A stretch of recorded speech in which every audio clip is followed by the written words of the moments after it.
नमस्कार स्टूडेंट्स, आज हम अध्ययन करेंगे मार्केट में एकाधिकार मोनोपोली। तो एकाधिकार क्या है?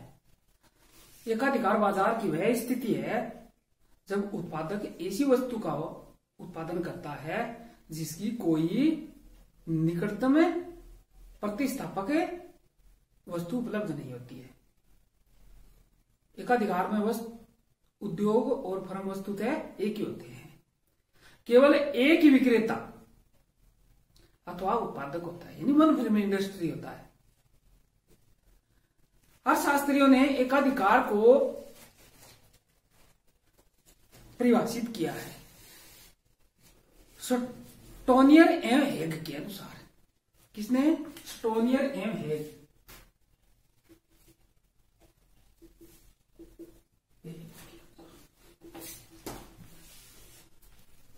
कि एकाधिकार वह उत्पादक होता है जो कि किसी वस्तु की पूर्ति पर पूर्ण अधिकार रखता है तथा उस वस्तु की कोई निकटतम स्थानापन्न वस्तु नहीं होती। प्रोफेसर लर्नर के अनुसार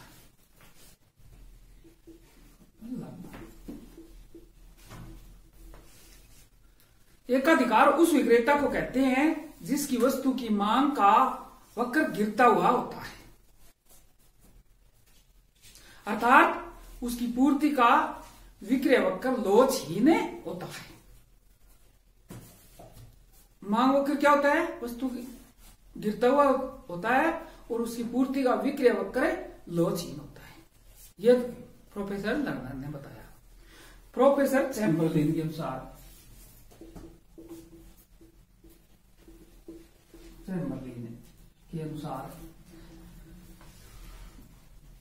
कि एकाधिकारी वह होता है जो सामान्यतः किसी वस्तु की पूर्ति पर पूर्ण नियंत्रण रखता है और वह अधिकांश मामलों में पूर्ति का संचालन न कर मूल्य का संचालन करता है।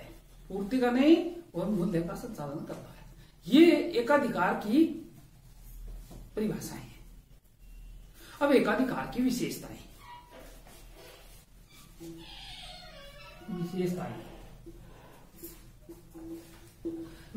क्या होती है एकाधिकार की? एकाधिकार बाजार में पहली विशेषता यह है कि एकाधिकार बाजार में केवल एक विक्रेता या एक उत्पादक अथवा एक पूर्ति करता होता है। One firm industry, one firm industry,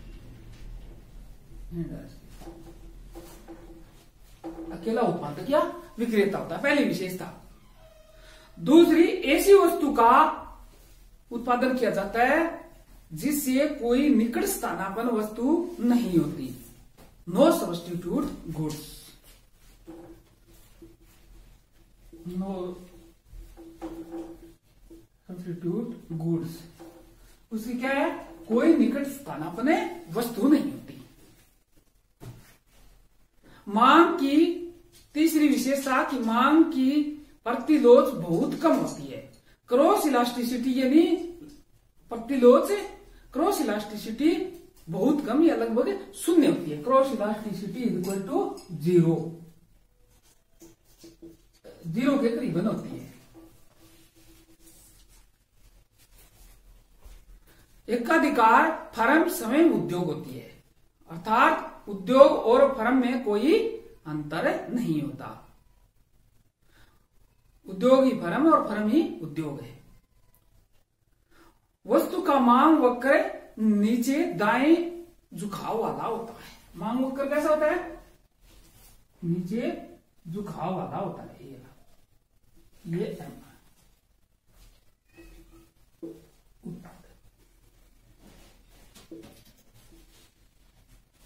ये नीचे झुकाव वाला होता है मांग।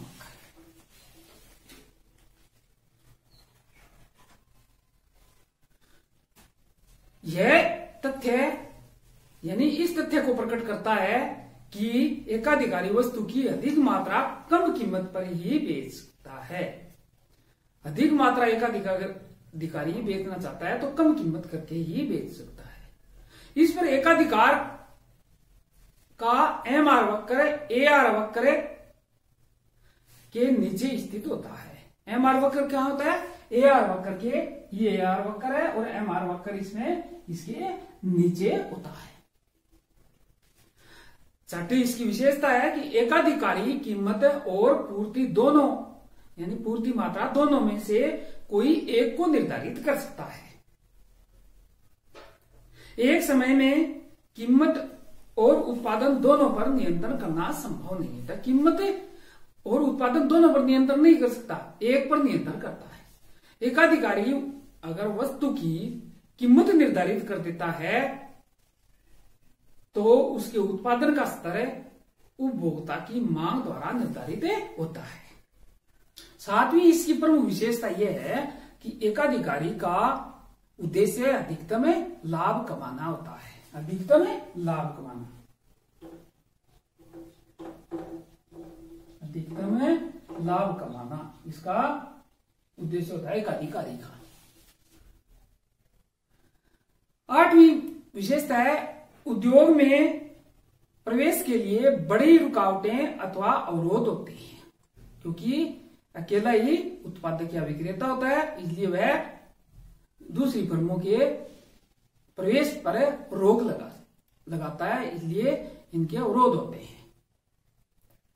अब हम देखेंगे कि एकाधिकार में औसत आगम यानी ए आर सीमांत आगम वक्र कैसे होते हैं, ये तो हमने देख लिया। ये क्यों होते हैं इसको एक तालिका के माध्यम से देखेंगे। देखिए एकाधिकार में कीमत है और मात्रा लेते हैं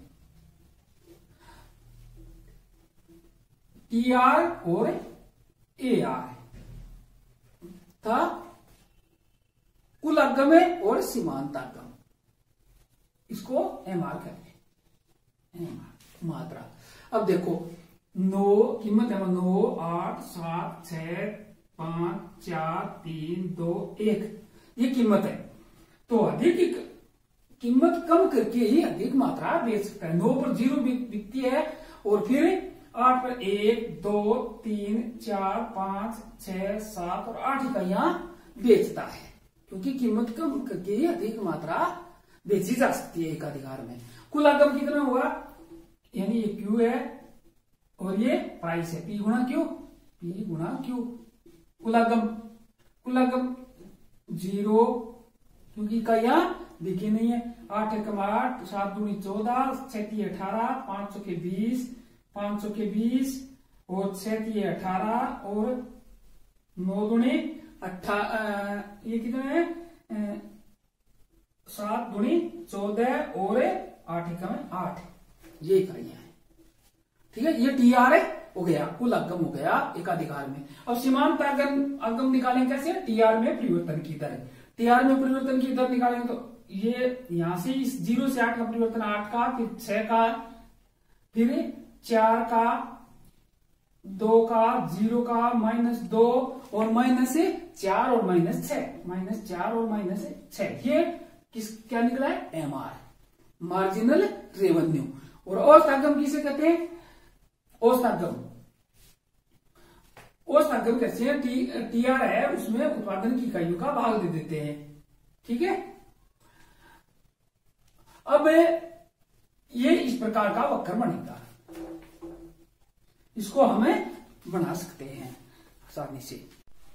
इसको इसको रेखा चित्र पर प्रदर्शित करेंगे।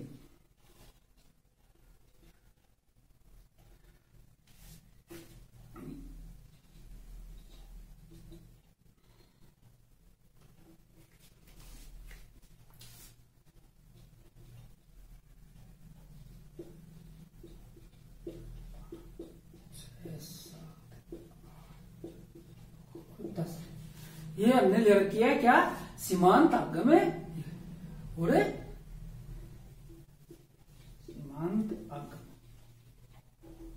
और लागत, ये ले रखी है।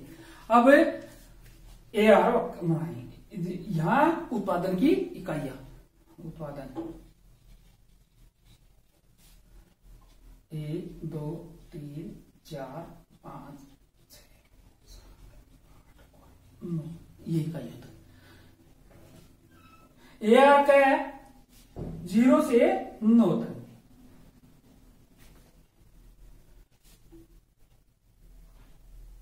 ये कहां से बनेगा,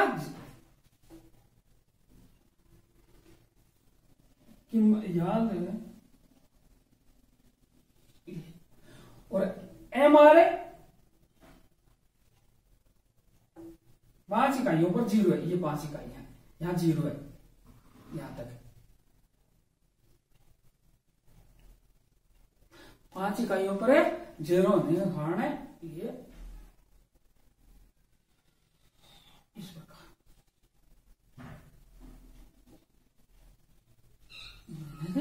तीन तक ये यहां क्या है, इकाई की लोच के बराबर है। तो ये इस प्रकार एकाधिकार में AR ये अधिक लोच वाला क्षेत्र है, यह इकाई के बराबर लोच है, इकाई के बराबर लोच, ये इकाई से अधिक क्षेत्र वाला है, और ये इकाई से कम लोच वाला क्षेत्र है, और ये 0 है। तो यहां क्या लिया गया, 0 x पर उत्पादन है और 0 y पर सीमांत आगम है, और ये सीमांत लागत ये दर्शाए गए हैं। ठीक है, तो इस पर AR वक्र क्या होता है, जिसको मांग वक्र भी कहते हैं, वो MR वक्र से ऊपर होता है। क्यों, क्योंकि अधिक इकाइयां बेचने के लिए ये कीमत है, कीमत कम करके ही अधिक इकाइयां बेची जा सकती है। इसलिए एकाधिकार में AR वक्र ऊपर होता है और MR वक्र नीचे होता है, और दोनों गिरते हुए होते हैं। तो हमने पढ़ा एकाधिकार, एकाधिकार बाजार क्या है, एकाधिकार में अकेला उत्पादक या विक्रेता होता है, one firm industry, no substitute goods होती है, उसकी कोई प्रतिस्थापन वस्तु नहीं होती, और cross elasticity is equal to 0 होती है। और ये इनकी विशेषताएं क्या है, विशेषताएं हमने ये पढ़ी है, आपने अच्छी तरह सुना, मैं समझा, इसके लिए आपको धन्यवाद।